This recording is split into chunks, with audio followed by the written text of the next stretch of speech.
Continue. At yung kay Mr. Banjola, pinatawad ko na rin po siya sa damage ng kotse ko. Kaya nga ho kami nagkabati po. Hindi nga, gawa-gawa nila. May complaint na naman nagpa-record na sinakal ninyo. Tapos gawa-gawa na naman ng barangay. Dapat ganun ang gawin mo. Nalilisik yung mata niya. Binatukan mo, di ba? Pak! Binatukan mo. Tapos nalilisik yung mata niya. Kung hindi ka trigger happy dapat, gumanong ka na lang sana. May baril ako. Bubunutin ko ito kapag patuloy kang pag-assault sa akin. Bubunutin ko, may baril ako. I-disable ko lang siya kung talaga susugurin niyo po ako. Kasi sabing inamin naman po niya kanina na wala pa po kayo. Susunggaban niya ako talaga. Susugurin niya ako. Pero babarilin nyo. Sa paalam po, siyempre. Para i-disable lang po. Hindi yan isang bagay na parang kang nakainom ng gin ang tapang mo na pag may baril ka. Sana, kasi kalmado na kayo. Nung dumating kami, kalmado na kayo. Kaya hindi na kami makaporma dito. Parang ayos na kayo eh. Ayos na kayo. Ayaw magreklamo ni Sir Bandiola. Alam nyo, Sir, tama naman yung arrive mo eh. Na, sabi nga sa English, when you become a parent, having a principal is not a priority. And bilib po ako sa inyo sa oras na yon sapagkat pinoproteksyonan nyo yung pamilya nyo. Pero bilib din ako dito sa anak ninyo. Kasi itong ganap na to, sana wag nang maulit. Kasi pagka ito, walang naparusahan dito, boss. Alam mo naman ang ugali ng mga Pilipino, nakalusot, baka ako makalusot din. Tapos napanood ko po kayo, sabi nyo dun sa isang interview nyo, babarilin nyo talaga. Your Honor, i-disable ko lang siya kung talaga susugurin niyo po ako. Kasi sabing inamin naman po niya kanina na wala pa po kayo. Susunggaban niya ako talaga. Susugurin niya ako. Pero babarilin nyo. Sa paalam po, siyempre. Para i-disable lang po. Kasi galing po ako sa opera tsaka may edad na rin po ako eh. Ba't po ba kayo naglabas ng baril? Kasi susugod po siya sa akin. Pagbaba ko po kasi nanlilisik yung mata niya. Ang patawad ko pong hiningi kanina, ulitin ko po sa inyo. Yung pong nabatukan ko, naglabas ako ng baril at nagkasa. Nagkasa po ako para huminto lang po siya ng pagsugod sa akin. If ever susugod siya. Alam mo, sir, Po niya. hindi ko po matatanggap kasi tayo gun owners tayo, responsible, bawal yun. Hindi mo dapat nilalabas, sir. Pasensya ka na, ayoko po magtaas ng boses sa inyo dahil nakatatanda po kayo. Pero hindi ko po ako papayag na tatanggapin po natin yan ng mga gun owners na pagka ganun, kakasa ka na ng baril. Ay, wag naman po. Gumanong ka na lang sana. May baril ako. Bubunutin ko ito kapag patuloy kang pag-assault sa akin. Bubunutin ko, may baril ako. Ano pong naramdaman naman ninyo nung kinasahan kayo ng baril? Siyempre po, bilang isang ordinaryong tao, kahit sino po matatakot pag kinasahan kayo ng baril. Opo, ba't naman po kaya siya umabot doon na nagkasa ng baril? Kasi po, noong una, binatukan niya ako eh. So, normal reaction po natin, pag binatukan tayo, magre-react po tayo. Hindi niyo po nakitang may baril siya? Hindi ko po kagad nakakita eh. May Yung baril na lang na nang bumunot na siya po. Bakit po ba kayo nabatukan? Dahil doon nga po sa pagtapik ko sa kotse niya nang pumasok siya sa bike lane, yun na po na alanganin na po ko sa pinasukang yung space po, alanganin na talaga na pwede nga po ako matumba, na makatama ako ng tao o matumba po ako sa kotse niya at masagasaan po ako. Pero ang bangga po niya sa likod ko, kaya kong pagpasensyahan sana. Opo. Pero yung sinuntok po yung kotse ko at saka dinerty finger ako, doon po ako nabigla, hinabol ko po siya.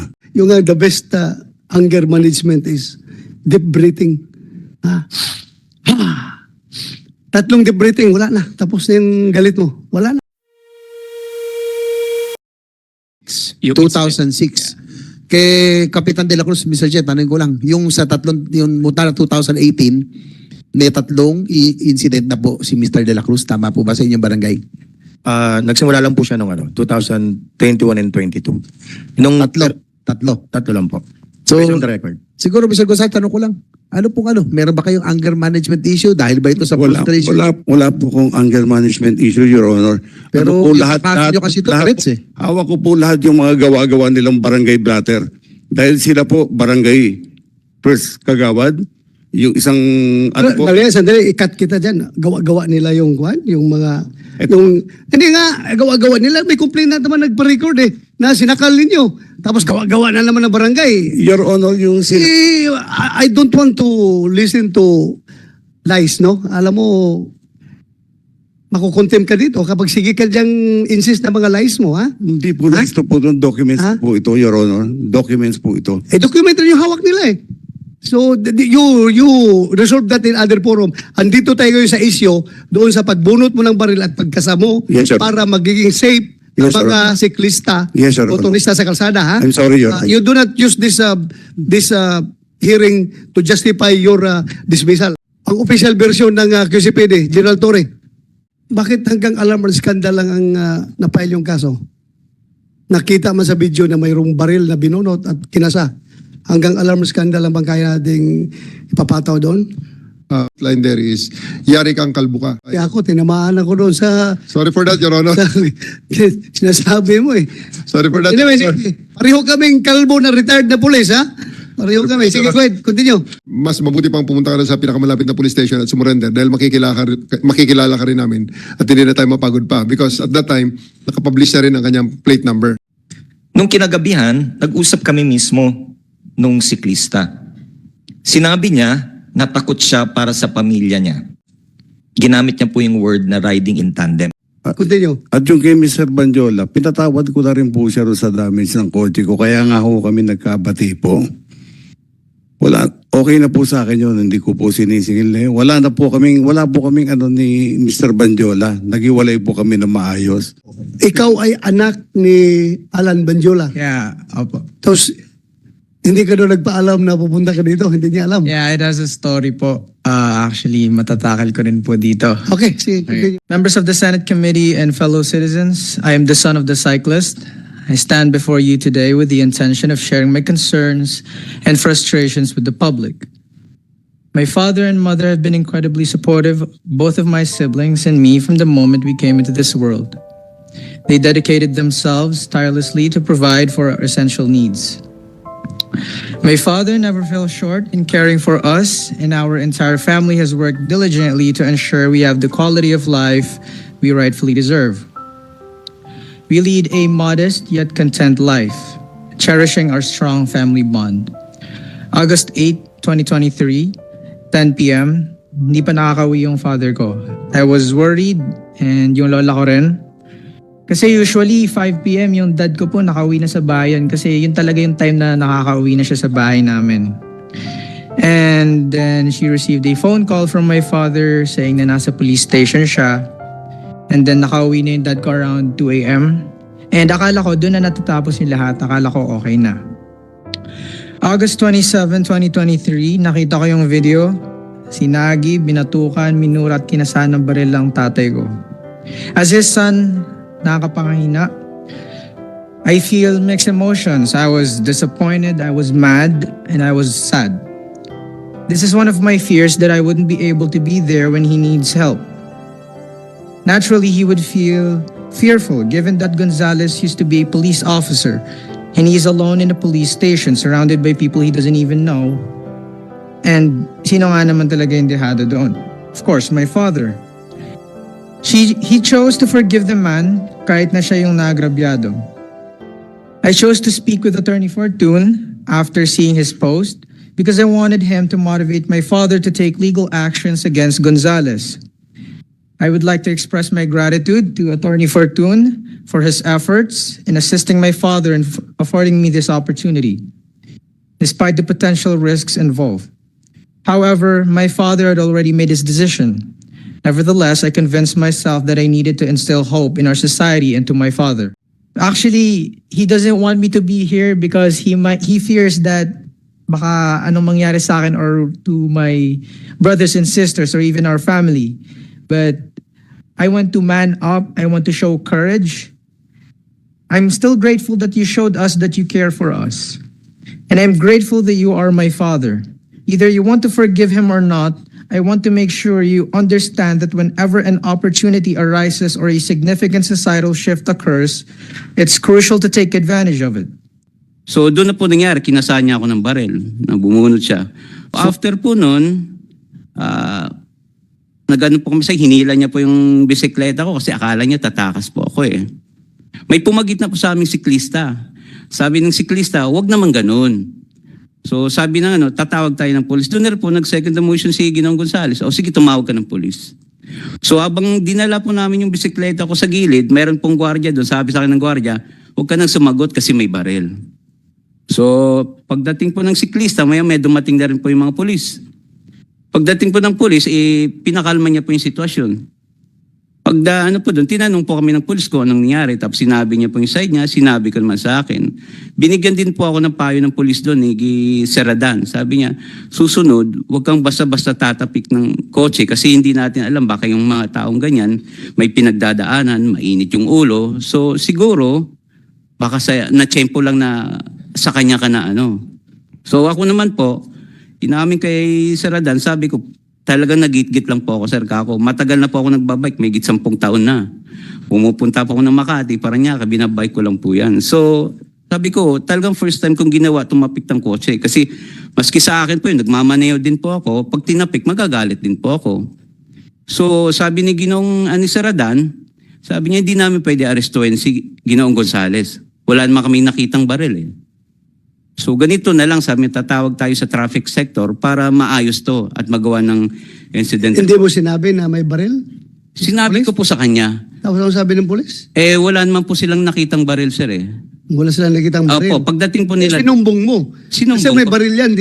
Opo. Kinasahan ako. Opo, pero sabi nga nila, wala po silang nakitang baril. O nang tumawag po si Seradan sa traffic sector, siguro mga 30 minutes, dumating na po si Sir Rasay.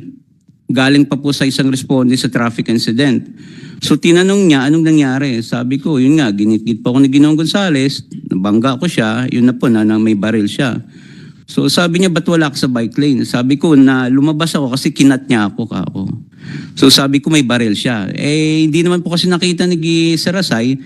Sabi ko, may CCTV naman po kako para makita nyo rin yung totoo. So doon po nangyari na pumunta po kami ng barangay. Doon na po nakuha na nagsasalita po ako doon sa CCTV kasi kako yun may baril. Pagkatapos po noon, sinakay po ako ni Sir Rasay, pumunta po kami ng traffic sector sa Kamuning. Pagdating po ng Kamuning, yung that time po kasi maraming traffic incident na nangyari, marami pong tao doon, nakapila kami. So, dinala muna po kami doon sa pinaka-head, yun nga po, pinanood yung video. So, sabi nga, anong plano nyo? So, that time po, medyo mainit para yung ulo namin.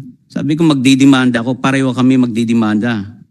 Bago po kami bumalik, dumaan po muna si Sir sa Barangay Don Manuel. May binigay pong papel. So bumalik na po kami ng Galas Station. Pagbalik po namin ng Galas Station, habang may ginagawa si Sir doon sa niya na sinusulat, pag-isip-isip ko kako, malaki abala na sa akin to eh. Unang-una, walang kasama yung mga anak ko sa bahay. Wala yung misis ko po. So naisip ko naman po, kako, wala namang mawawala sa akin kung magpapakumbaba ako, kako. Total, wala namang nangyari sa akin. So kinausap ko po yung si officer, yung sa investigador po, kako, sir, magkano bang babayaran ng yung mga nadadami sa kotse na ganyan? Sabi ko, wala kasi akong idea eh. Sabi naman niya ng gano'n. Anong damage pala nung kotse niya? Yung nagasgasan ko po sa gilid, yung tinamaan ng handle ko. So gilid niya? Opo. Hindi yung sa Mahaba tapik, po kasi hindi yun. sa tapik. Hindi po, mahaba po yun eh. Mula po doon sa puno hanggang doon sa driver's side po. Okay. So sabi ko doon kay sir, sabi niya, usually sa Banawi, mga 2.5 siguro, ganyan. Sabi niya, sir, ganito na lang po kako. Kausapin niyo na lang po si Ginoong Gonzales, pwede ko naman bayaran yung na-damage ko. Sabi ko, pwede kami mag-usap, tawagan niyo po, mag-usap kami yung lalaki sa lalaki. So nga po, siguro dahil nag-subside na rin yung galit ng Ginoong Gonzales, nagharap po kami dalawa. So sinabi ko sa kanya, sir, kako, kung ano may na-damage sa kotse nyo, babayaran ko yan. Pero hindi cash, kako, hulugan kung gusto nyo. Doon nga po, siguro napag-isip din ng Ginoong Gonzales na seryoso naman pa ako sa sinasabi ko. Sabi ko, sir, may 800 ako. Itong 500, ibibigay ko in good faith. Sabi ko, paunang bayad doon sa na-damage ko. Ngayon, kung may problema po doon, iiwan ko yung number, tawagan niyo po ako. Hindi ko po tatakbuhan yung responsibilidad ko. So doon naman po sa portion na yon, humingi din po ng pasensya sa akin si Ginoong Gonzales. Sabi niya, pasensya ka na kasi pag rush hour, di natin maiwasan, may napapasok kami sa bike lane. So pasensya ka na doon sa nagawa ko. So doon po nangyari, nang nagkasundo kami, nagkamay po kami. Ako, wala na po akong galit sa kanya eh. Napatawad ko na po siya. So nagkamay kami, nagyakapan. Tapos ang isa pong inano ko doon sa pulis, kako sir, isa lang ang concern ko. Kasi papadyak pa po ako pauwi. Galing to na Welcome Rotonda hanggang Caloocan. Sabi ko, paano po yung safety ko? So ang sabi po ni sir, sabi niya, huwag kang mag-alala. Bakit ka? Akala ko ba nagkaayusan kayo? Nagkabalikan kayo ng loob? Oh, hindi eh. Kamayan pa kayo? Bago po kami nangyari, sir, inano ko muna yung safety ko po, sir eh. So, before kayo Opo. nagkamayan, Opo. bago kayo nagreglo, nagtanong ka? Opo, yun Alam ang- ko after na. Hindi po. Sabi ko, paano po yung safety ko? Sabi ni sir, yung sa investigaro, walang mangyayari sa'yo. Pag oras na may gumalaw sa'yo, siya ang unang aarestuhin namin. Siya ang person of interest. So sumagot naman po si Ginoong Gonzales. Sandali lang ha, balikan Opo, ko sige lang po. yung sabi mo, nagbayad ka? Yun po yung good faith ng pagkabigay ko sa kanya, Your Kano? Honor, 500. Kasi nung una, ayaw nga niya tanggapin. Sabi, ba't di na lang 800? Sabi ko, sir, pangkain ko po yung 300 matitira kasi nagugutom na ako, nanginginig na ako sa gutom ka ako. Sigurado So, ka? In good faith na gusto? Opo, binigay ko po yung Bigay mo Your lang. Honor. Kasi Ayaw niya tanggapin? nung una po, kaso nung huli, nakumbinsi ko na rin po. Okay. Sabi ko, hindi ko naman tatakban yung responsibilidad ko kako sa nagasgas, yung damage ko sa kotse mo. Babayaran ko yan, kaya iniwan ko po yung cellphone number ko po. So nang nagbitaw naman po si Ginoong Gonzales na walang mangyayari sa akin, doon na po na nagkamay na po kami. Your Honor, galing po ako ng trabaho. Almost 2 years na po akong bumabagtas to sa Espanya, pauwi sa bahay ko po. Pagka approaching po ng UDMC o Welcome Rotonda, yung bike lane po, minsan natatapakan po ng 2 gulong sa right side ng mga kotse. Dahil pag ganun po kami ng E. Rodriguez eh. Pumreno po yung nasa harap ko, pumreno din po ako. Maya-maya gumalabog po yung kotse ko. Pagkalabog po ng kotse ko, tinignan ko sa salamin kung ano yung nakabangga sa akin. Hinandbrake ko, binuksan ko yung kotse ko po, bumaba ako. Pagtayo ko sa kotse ko, Your Honor, nakita ko, bisikleta. Sabi niya, minura niya ho ako ng PI eh. Sabi niya, PI, gago ka. Bigla kang pupreno, kung hindi ka ba naman huminto ng bigla, hindi kita mababangga. Sandali ha. Nagsabi ka daw sa kanya ng putang ina? Wala po akong sinabi. Ha? Wala po, Your Honor. Wala. Kung mayroon man pong bumangga sa kotse ni Ginoong Gonzales, malamang po hindi ako yun. Kasi nasa right side po ako ng bike lane. Right side ka. Opo. So hindi mo siya nabangga sa likuran, sa gilid ka. Hindi po. So anong nakita mo? Yeah, continue. Tapos po, di sabi ko sa kanya, binalik ko po lang yung GAGO na mura niya. Ito, Mr. Gonzales ha, Opo. I want to inform you that pag nagsinungaling ka dito, Ay, hindi sa po. hearing na ito, you Opo. can be cited in contempt at pwede kita ipakulong sa baba. Opo.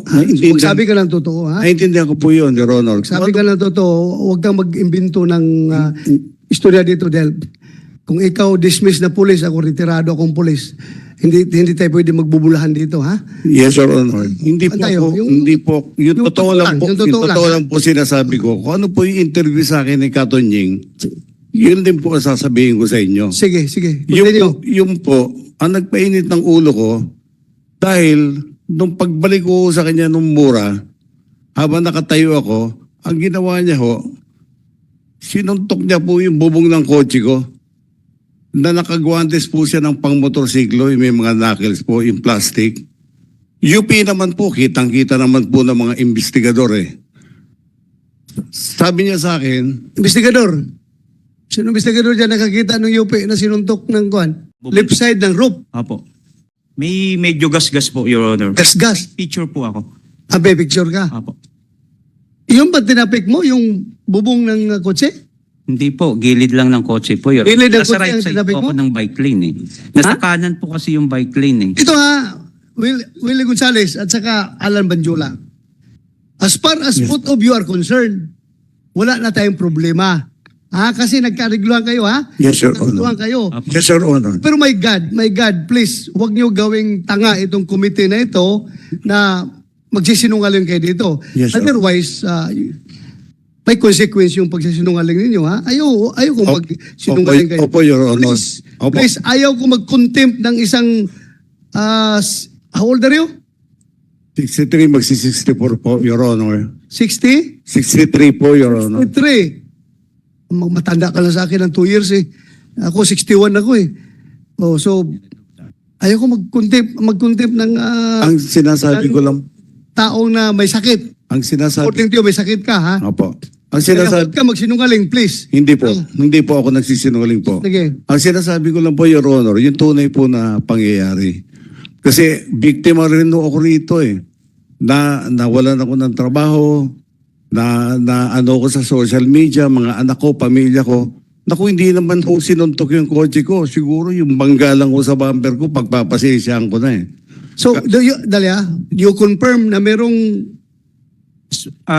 Nung in-inspect ko po, Your Honor, may nakita lang po akong parang... nakita ka. Meron po. Then, Hindi mo tinanong yung biker na ikaw bang gumanon nito? tinanong ko po, Your Honor, ang inamin niya lang po, may parang tinapik siya.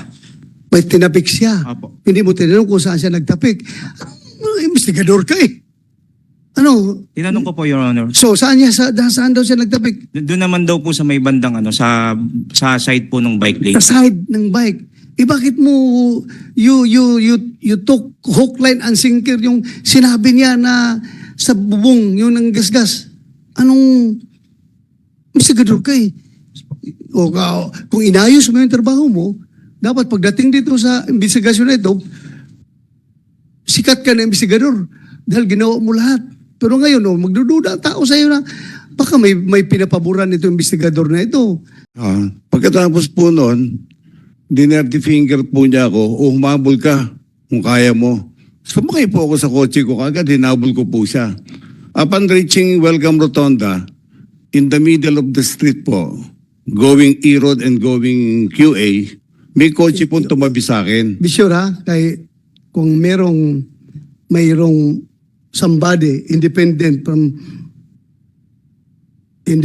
from among you two can provide corroborating statement na mag-corroborate kay Alan Banjula, then you are liable to be cited for contempt, ha? Apo, yes, Your Honor. I understand, You're lying, ha? I understand, Your Honor. Kaya nga, inibitahan naman dito yung vlogger. Andiyan ba yung vlogger?